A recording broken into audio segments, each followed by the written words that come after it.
So today I want to talk about DSD and intersex conditions. So I want to really explain why these do not negate our sexual dimorphism and why these do not constitute a so-called spectrum of sex. So first of all, sexual reproduction has been around for about 2 billion years, so long before humans were even on the planet. These are organized around the production in males. Males produce, or they have bodies organized around the production of small motile gametes. Females have bodies organized around the production of large immotile gametes. And in mammals, humans are mammals, sexual reproduction is mutually antagonistic. So what this means is it means when one sexual development path begins, it inhibits the development of the other. Okay, so those who have DSD or intersex conditions, and let me explain why those are different.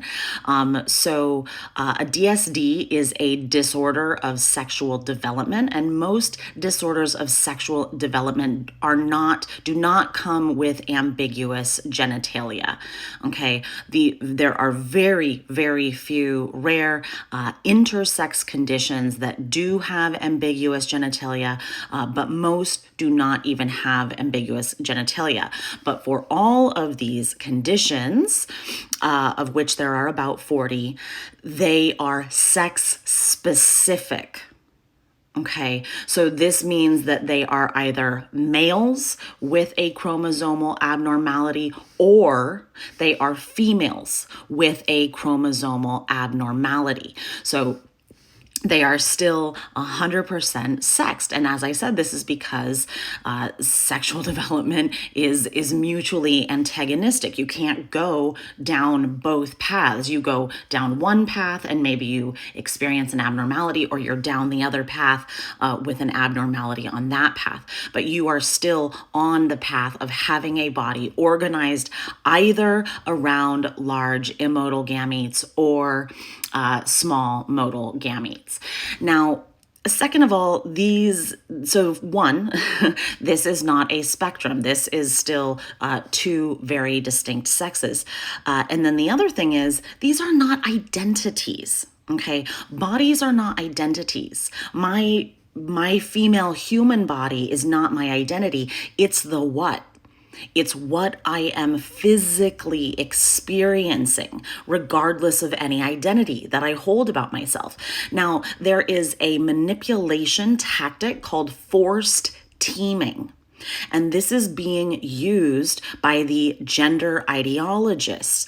Forced teaming intersects along with these identity generators. Having a physical condition, having a physical anomaly that you are physically experiencing is not a kind of identity. Okay, it's a physical experience that you're grappling with.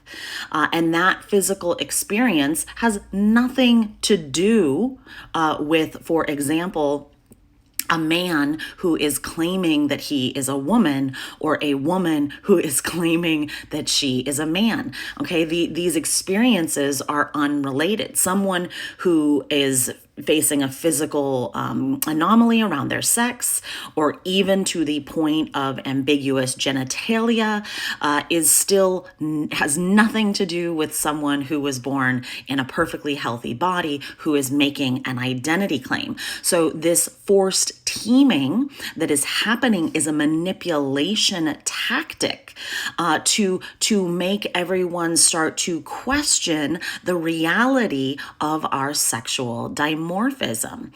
But Ultimately, that is a lie. It's a manipulation.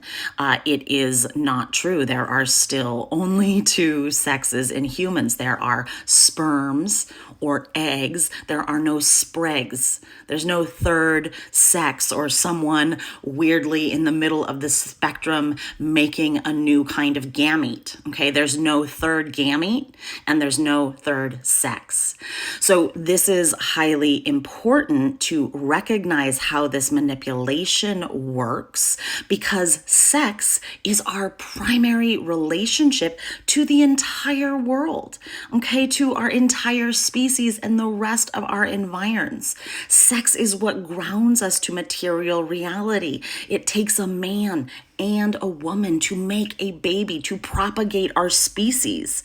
There is nothing that is going to change this and to unmoor us, the attempt to coerce us into questioning our most primal instincts. Sex recognition is a primal instinct that all animals have, and to attempt to coerce us to deny this instinct is an attempt to manipulate us out of our understanding of basic reality. And we should all have a problem with this.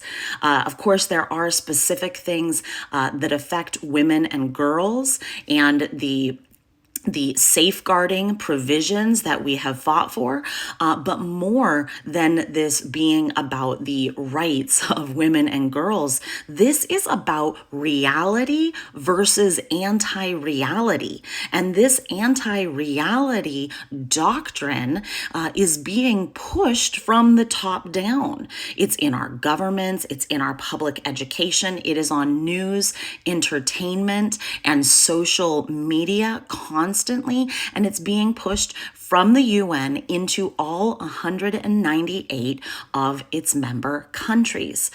So these tactics of manipulation are meant to confuse, and they're meant to push buy-in, that we would all buy in to this notion that there is another kind of person.